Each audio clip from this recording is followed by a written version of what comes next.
Okay, I want to give you a quick set of tips for our first essay. So when you look at the prompt in Canvas, please go over the background information and watch this video because it will explain to you how Black Lives Matter became a movement on Twitter and then moved across to other social media platforms. So that content is really important.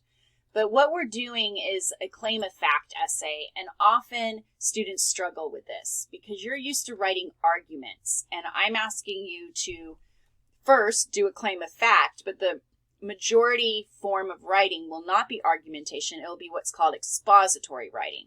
So actually your facts will be the examples from Twitter, the posts on Facebook, or examples from specific YouTube videos. Whatever social media platform you choose for essay number 1, you're going to actually find samples there. And then you want to think of two things in terms of argumentation. What is the issue and what is the conclusion?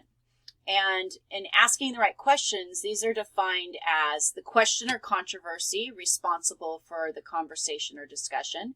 So for our purposes, the issue for this assignment is Black Lives Matter on a specific social media. The conclusion is, what is the message that the writer wants you to accept or to believe? So that's what I want you to start considering. What is it that you want Fullerton College students to accept or to believe about the Black Lives Matter and how it was presented on social media? So the other element to consider that kind of throws students is that this is an expository paper. So that means I want you to explain, and you are informing your audience, the Fullerton College students. So that means the tone of your paper needs to be very unbiased. You're not trying to persuade me to a particular interpretation. You're just presenting the facts.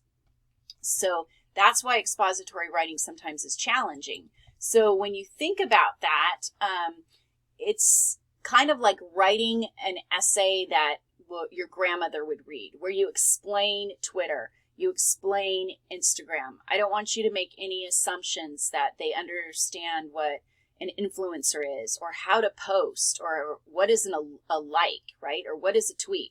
All of those basics about your social media platform you first need to explain. And those, like I said, will become the facts or evidence to support your thesis. So I hope this tip helps, and I will see you online.